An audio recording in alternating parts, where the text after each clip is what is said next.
It all began on a quiet Saturday morning, the kind where everything feels calm and predictable. I was sitting on my back patio with a steaming cup of coffee in hand, enjoying the soft breeze that carried the scent of freshly cut grass from somewhere nearby. The world seemed peaceful, almost perfect. My gaze wandered over to the new fence I had installed just a few weeks ago. It wasn't anything fancy, just simple wooden panels, but it gave me a sense of privacy and security. More importantly, it marked the boundary between my space and Carl's. Carl lived next door, and let me tell you, he wasn't exactly what you'd call neighborly. He moved into the house 6 months earlier, and from day one, he made it clear he thought his way was the only way. His lawn looked like something out of a magazine ad. Every blade of grass perfectly trimmed, every flower arranged with precision. But beneath that polished exterior was someone who rubbed people the wrong way. He didn't greet you with a smile or wave hello when you passed by. Instead, he always seemed to be watching, judging, as if everyone else existed solely to meet his standards. When I decided to put up the fence, I did everything by the book. I checked the HOA guidelines twice, made sure the height matched the rules, picked paint colors approved by the association, and even sent notices to both Carl and the HOA before starting construction. Everything was above board, or so I believed. Still, I couldn't shake the feeling that Carl wasn't happy about it. Every time I saw him glance at the fence, there was this flicker of annoyance in his eyes, though he never said anything directly to me. That particular morning, I noticed him pacing near the shared property line. He stopped briefly to stare at the fence, muttered something under his breath, and then disappeared back inside his house without so much as a nod in my direction. At the time, I didn't think much of it. Carl often acted strange, and I figured it was just another one of those moments where he silently disapproved of something but wouldn't bother addressing it properly. By noon, however, things took a turn I could never have imagined. When I returned home after running some errands, the scene in my backyard left me speechless. My beautiful fence, the one I worked so hard to plan and install, was completely gone. Pieces of wood were scattered everywhere, torn from the ground, and piled haphazardly against the side of my house. It looked like a tornado had swept through my yard, leaving destruction in its wake. But the damage didn't stop there. As I stepped closer, I noticed something even worse. My flower beds, which I had spent hours planting and nurturing, were dying right before my eyes. Leaves turned brown, petals drooped lifelessly, and the once vibrant greenery now looked sickly and gray. That's when I caught the faint chemical smell lingering in the air. Someone had sprayed weed killer all over my plants. I stood frozen for a moment, trying to process what I was seeing. Who would do such a thing, and why? Then, out of the corner of my eye, I spotted Carl standing near the far corner of my yard. He leaned casually against his own fence, holding an empty spray bottle in his hand. A smug grin played on his lips as he watched me take in the disaster. "What did you do?" I finally managed to ask, my voice trembling with anger and disbelief. Carl shrugged, completely unfazed. "You should have listened," he said coolly. "Your fence ruined the neighborhood's look." "The look?" I repeated, incredulous. "Are you serious? This isn't about looks. It's about destroying my property." He crossed his arms, looking down at me with an air of superiority. "Rules are rules. You ignored them, and now you're paying the price." For a split second, I wanted to march over and confront him head-on. But instead, I forced myself to take a deep breath. Something told me losing my temper wouldn't solve anything. Not yet, anyway. Whatever Carl had done, I knew this wasn't going to end here. Not while I still had fight left in me. The shock of what Carl had done hit me like a wave, but as the initial anger began to settle, I realized I needed to act quickly. This wasn't just some petty argument over property lines or gardening preferences. It was outright destruction, and it couldn't be ignored. My first instinct was to call the police. Surely they would see this for what it was: vandalism and trespassing. But when I dialed the number and explained the situation, the officer on the other end sounded hesitant. "This sounds like a civil matter," he said after listening patiently. "You'll need to take it up with your homeowners association or pursue legal action." Civil matter. Legal action. The words felt heavy, almost suffocating. I hung up the phone feeling frustrated and powerless.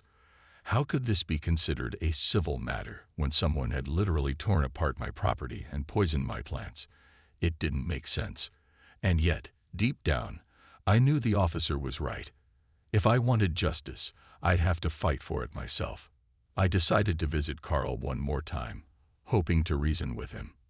Maybe if I appealed to whatever shred of decency he might still possess, he'd admit what he'd done and agree to fix things.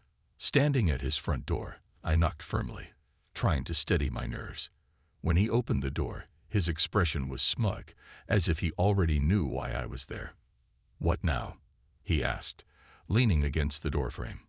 "Carl, you can't just destroy someone's property because you don't like how it looks," I said, keeping my voice calm despite the storm brewing inside me. "You tore down my fence and ruined my plants. Do you really think that's okay?" He smirked, crossing his arms. "Your fence was an eyesore. And those flowers, they were attracting bees. Someone could have gotten stung." "Bees," I repeated, incredulous. "Are you serious right now? Bees are part of nature. They're not exactly a threat." He shrugged, clearly unbothered by my outrage. "Look, Rachel, I warned you. You chose to ignore me. Don't blame me for taking matters into my own hands." Taking matters into his own hands. The phrase made my blood boil. Who did he think he was? Some self-appointed guardian of the neighborhood. I wanted to scream, to demand answers, but I knew it wouldn't get me anywhere. Carl thrived on conflict. The angrier I got, the more he seemed to enjoy it. So instead, I took a step back, forcing myself to stay composed. "I'm not letting this go, Carl," I said firmly.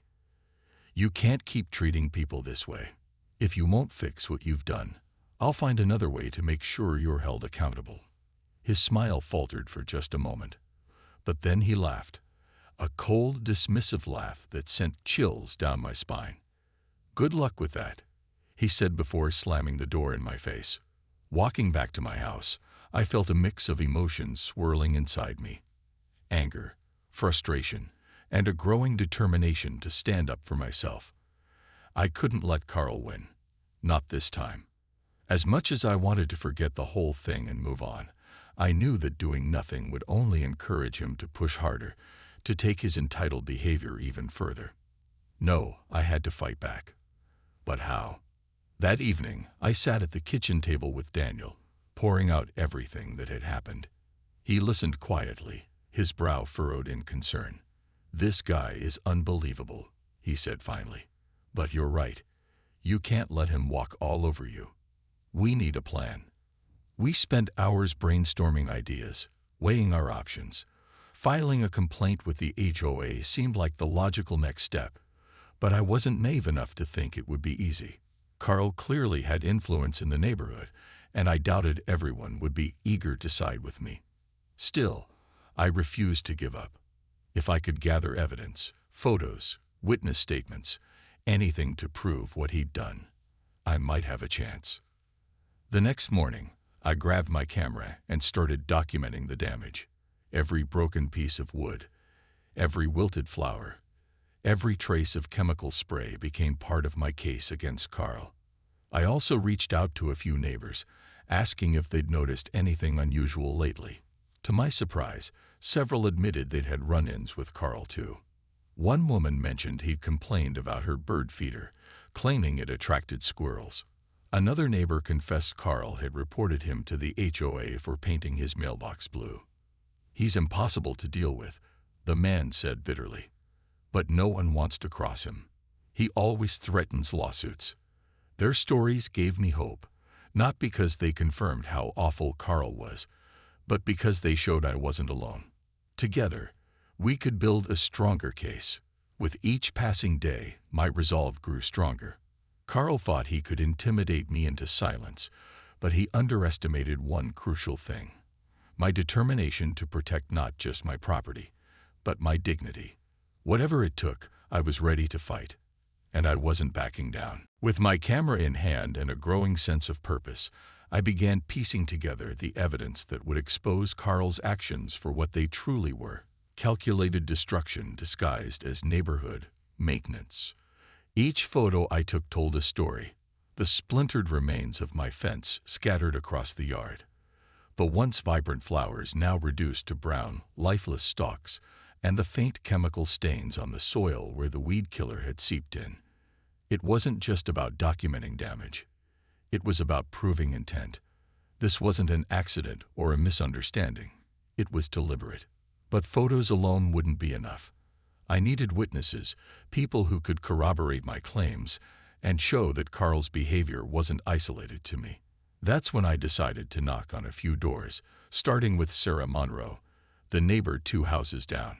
She had always struck me as kind and observant, someone who might understand the gravity of the situation. When she opened her door, I braced myself for rejection, unsure if she'd want to get involved. "Hey, Rachel," she said warmly, stepping aside to let me in. "How are you holding up?" I hesitated for a moment before diving in. Honestly, not great.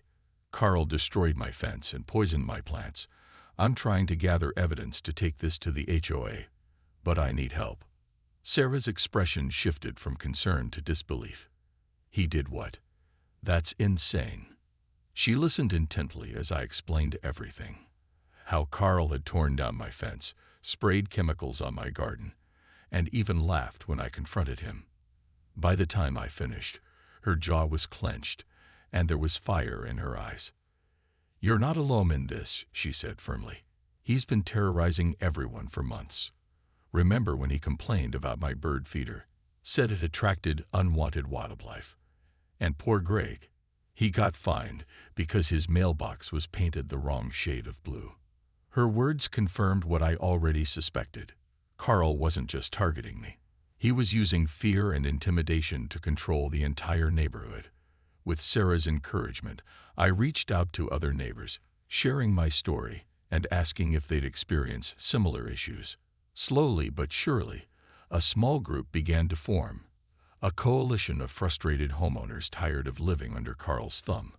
One evening, we gathered at Greg Thompson's house. His living room was cozy and cluttered, filled with mismatched furniture and quirky art pieces that stood in stark contrast to Carl's sterile perfectionism. As we sat around sipping coffee, the conversation turned serious. "We can't keep letting him get away with this," Greg said, leaning forward. "If we band together, we might actually have a shot at holding him accountable." Everyone nodded in agreement, but the mood was tense. Fear lingered in the air, unspoken yet palpable. Carl's reputation as a bully loomed large, and no one wanted to become his next target. Still, something remarkable happened that night, a shift in perspective. For the first time, we weren't isolated individuals dealing with Carl's antics separately. We were united, determined to stand up for ourselves and each other. Over the next few days, we divided tasks. Some neighbors collected written statements detailing their experiences with Carl, while others took photos of property damage or saved emails and letters he'd sent complaining about minor infractions. Greg, ever resourceful, dug up old HOA meeting minutes and discovered that Carl had filed nearly half of all complaints submitted in the past year. The numbers spoke volumes. This wasn't about maintaining neighborhood standards. It was about power. Meanwhile, I focused on repairing my own yard.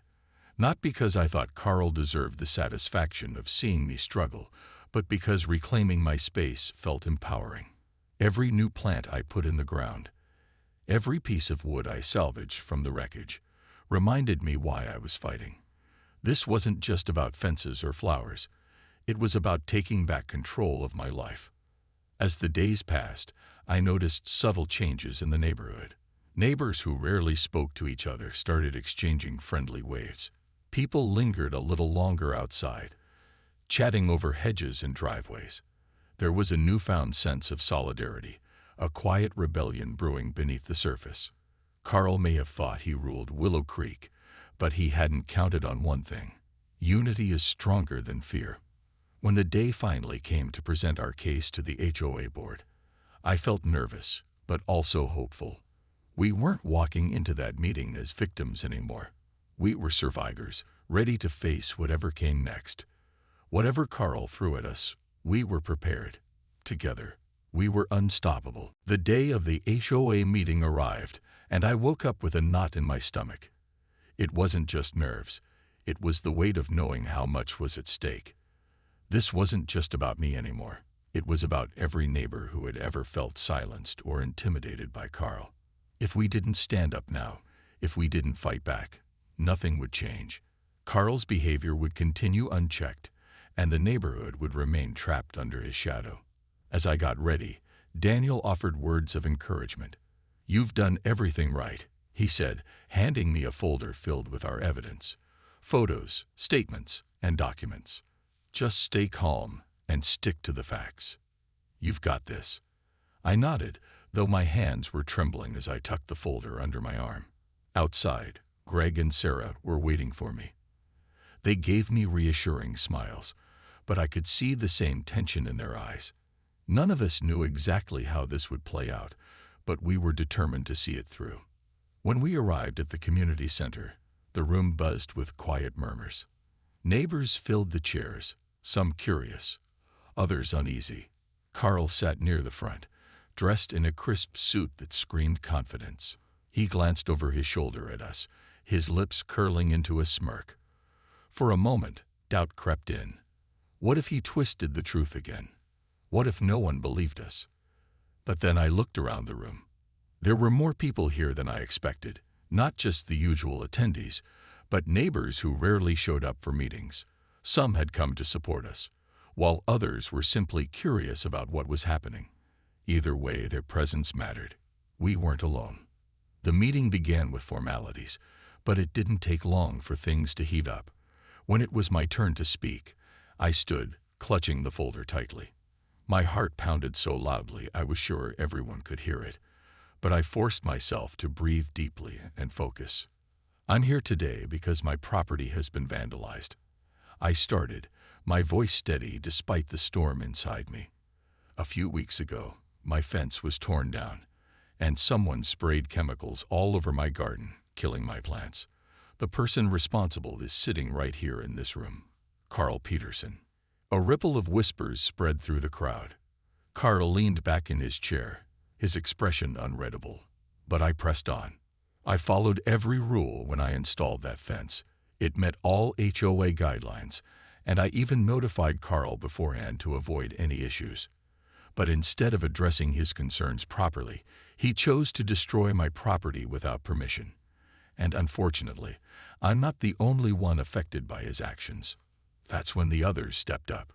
One by one, they shared their stories, how Carl had reported them for minor infractions, complained incessantly about harmless details, and used threats to silence anyone who dared question him. Each account added another layer to the picture we were painting. Carl wasn't just difficult, he was toxic. Greg dropped the biggest bombshell. Pulling out his phone, he played a video he'd recorded covertly. In it, Carl could clearly be seen yanking posts from the ground and tossing them aside. The footage was undeniable proof of what he'd done. Gasps echoed through the room as people watched, their faces shifting from shock to anger. Carl tried to defend himself, of course. "This is ridiculous," he snapped, standing abruptly. "Rachel's fence ruined the aesthetic of the neighborhood. I was protecting property values." His words fell flat. Even the HOA president, Mrs. Hartwell, looked troubled. She glanced at the video again, then at the stack of written statements we'd submitted. For the first time, I saw cracks in Carl's armor. His confident facade began to crumble as the evidence mounted against him. By the end of the meeting, the atmosphere had shifted completely. People who had once feared Carl now stared at him with open hostility. He may have thought he was untouchable, but the tide had turned. Our unity had exposed the truth, and there was no going back. As we left the community center that night, I felt a surge of relief mixed with cautious optimism. The battle wasn't over yet, but for the first time in weeks, I allowed myself to believe we might actually win. Together, we had taken a stand, and that was something worth celebrating. The tension in the room was palpable as the HOA board members huddled together for a closed-door discussion. Outside, we waited anxiously, exchanging nervous glances and whispered words of encouragement. This was it, the moment that would decide whether Carl's reign of intimidation would finally come to an end or if he'd walk away unscathed, emboldened even further. When the board reconvened, Mrs. Hartwell stood at the podium, her expression unreadable. She adjusted her glasses and cleared her throat before speaking. After reviewing the evidence presented today, she began, pausing briefly to scan the room. The board has reached a decision. Every eye in the room turned toward her, including Carl's. He sat stiffly, his jaw clenched, but there was still a flicker of defiance in his eyes, as if he believed he could talk his way out of anything. The actions taken by Mr. Peterson against Ms. Rachel's property constitute clear violations of both HOA guidelines and community standards, Mrs. Hartwell continued. His unauthorized removal of the fence and deliberate destruction of her garden are unacceptable. Furthermore, the video evidence provided by Mr. Thompson leaves no doubt about his involvement. A collective murmur swept through the crowd. Some neighbors exchanged triumphant smiles, while others simply nodded, their expressions grave. Carl shifted uncomfortably in his seat, his smug demeanor faltering for the first time. As such, Mrs. Hartwell announced firmly, Mr. Peterson will be fined $5,000 for damages to Ms. Rachel's property. Additionally, he is required to cover all repair costs associated with restoring her fence and replacing her plants. Any future violations of this nature will result in immediate expulsion from the neighborhood. The room erupted into quiet cheers and murmurs of approval. Even those who hadn't been directly affected by Carl's behavior seemed relieved that justice had been served. For so long, fear had kept people silent, but now it felt like a weight had been lifted off the entire neighborhood. Carl, however, wasn't ready to accept defeat. He shot to his feet, his face flushed with anger. "This is outrageous," he shouted, pointing a finger at me. "You orchestrated this whole thing. You manipulated everyone here."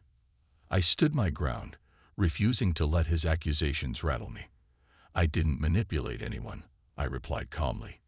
"People spoke up because they're tired of being bullied, tired of living in fear because of you." His glare hardened, but he didn't respond. Instead, he stormed out of the meeting, slamming the door behind him. The sound echoed through the room, leaving an awkward silence in its wake. No one followed him, not even the few neighbors who had previously defended him. It was as if the neighborhood had collectively exhaled, realizing they no longer needed to tiptoe around his demands. As the meeting wrapped up, several neighbors approached me to offer their support. "Thank you for standing up to him," one woman said, her voice filled with gratitude. "We've all wanted to do something for so long, but we were too afraid. You gave us hope." Greg clapped me on the shoulder, grinning. "Told you we'd get him," he said. "This is just the beginning. Maybe now people will feel safe enough to speak their minds without worrying about retaliation." That night, as Daniel and I sat on the porch sipping tea, I reflected on everything that had happened. The road ahead wouldn't be easy. Rebuilding my fence and replanting my garden would take time and effort. But I felt lighter than I had in weeks. Knowing that I wasn't alone made all the difference. Together, we had stood up to someone who thought he was untouchable, and we had won. Still, I knew this victory wasn't just about holding Carl accountable. It was about breaking the cycle of fear that had gripped the neighborhood for far too long. People were starting to realize that they didn't have to tolerate bullying or manipulation. They deserved better, and so did I. As I looked out at the darkened street, I noticed something unexpected. Lights were on in more houses than usual. Neighbors lingered outside, chatting quietly under the stars. There was a sense of connection, of solidarity, that hadn't existed before. Willow Creek wasn't perfect. It never would be. But for the first time, it felt like home. And that was worth every ounce of effort we had put into fighting for it. The days following the HOA meeting felt different, lighter, almost hopeful. For so long, Carl's presence had cast a shadow over Willow Creek, but now that shadow seemed to be lifting. Neighbors who once avoided eye contact or hurried past each other began stopping to chat. Small gestures like sharing gardening tips or lending tools became more common. It was as if the neighborhood had awakened from a long hibernation, rediscovering what it meant to be a community. But while the atmosphere improved, there was still work to do.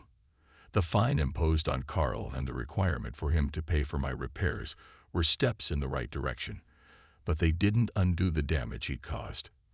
My backyard was still a mess, a stark reminder of everything I'd lost. So with support from my neighbors, I rolled up my sleeves and got to work. Greg and Sarah stopped by one Saturday morning, armed with shovels, gloves, and trays of fresh plants. "We figured you could use some help," Greg said, setting down a bag of soil. "Besides, rebuilding your yard is kind of symbolic, don't you think?" I smiled, touched by their thoughtfulness. "It really is. Thanks for being here." Together, we cleared away the remnants of the old fence and started assembling a new one. This time, I chose sturdier materials, not just to withstand wind and weather, but also to send a message. I wasn't going anywhere. As we worked, other neighbors joined in, bringing snacks, drinks, and even music to keep spirits high. What could have been a lonely, frustrating task turned into something joyful, a shared effort that brought us closer together. While the physical repairs progressed, I noticed subtle changes in the neighborhood's dynamic. People started speaking up about issues they'd previously kept quiet. One neighbor admitted she'd been too scared to repaint her front door because Carl had complained about color choices before.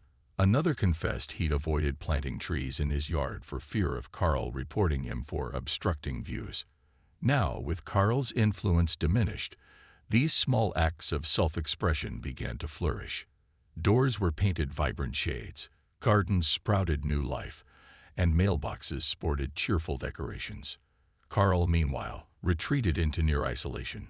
He rarely left his house, and when he did, he avoided making eye contact with anyone. Some speculated he was planning his next move, waiting for the dust to settle before trying to regain control. Others believed he might actually consider moving. Either way, his grip on the neighborhood had loosened, and that alone was a victory. As my yard slowly transformed, I found myself reflecting on how far we'd come. Standing up to Carl hadn't been easy, but it had taught me something important. Change starts with courage. When I first discovered the destruction he'd wrought, I felt powerless. But reaching out to my neighbors, gathering evidence, and presenting our case had shown me that collective strength can overcome even the most daunting obstacles.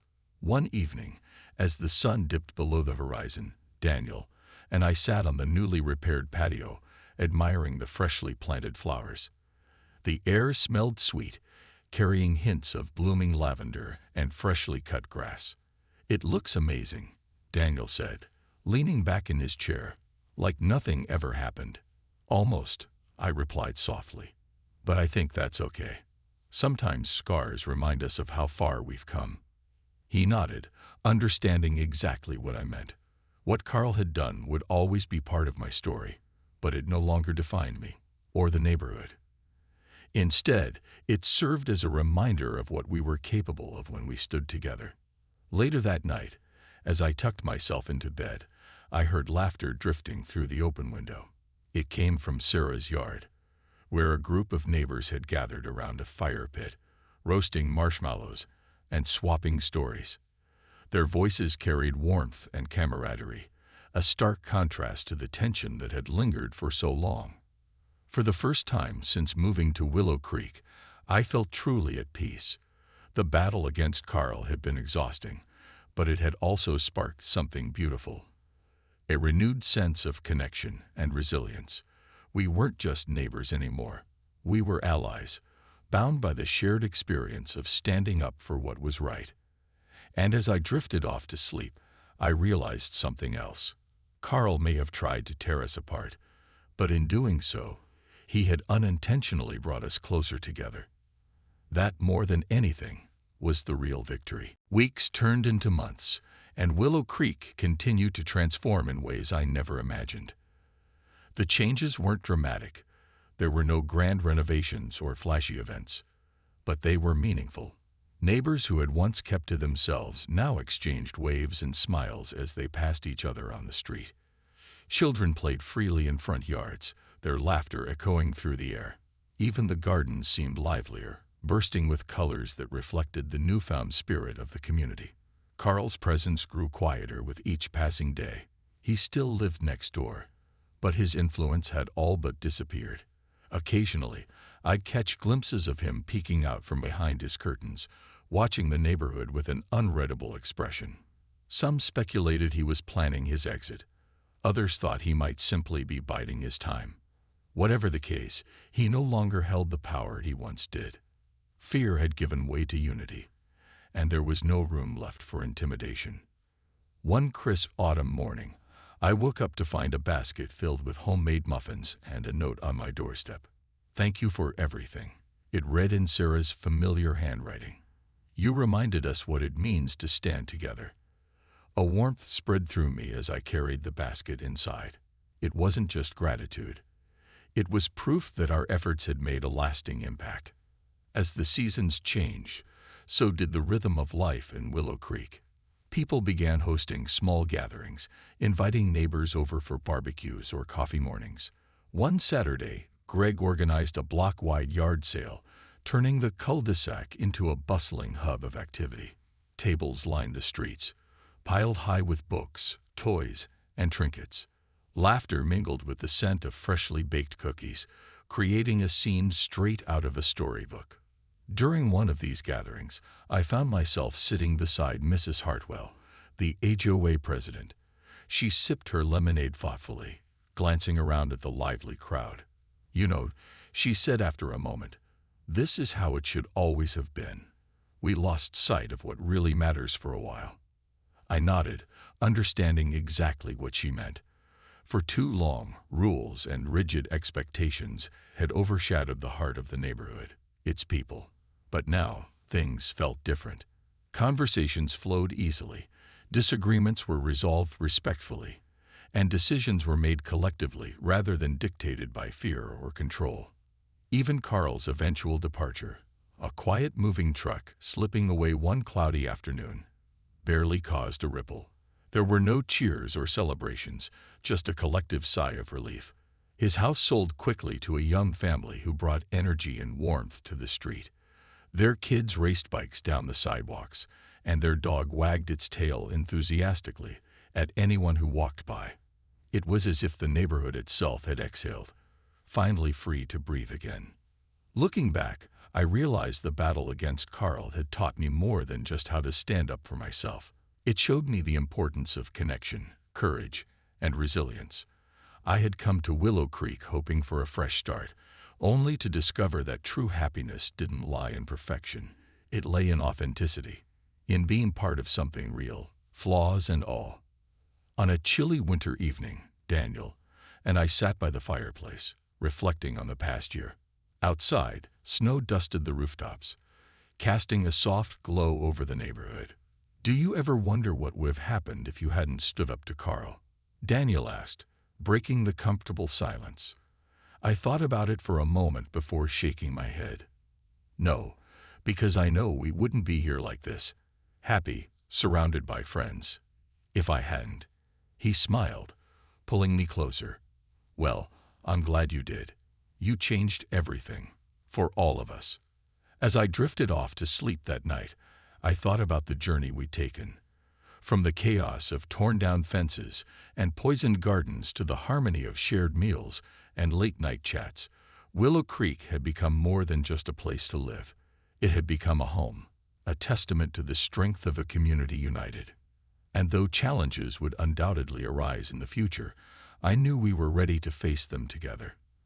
After all, we had already proven that when people come together, they can overcome anything, even someone like Carl.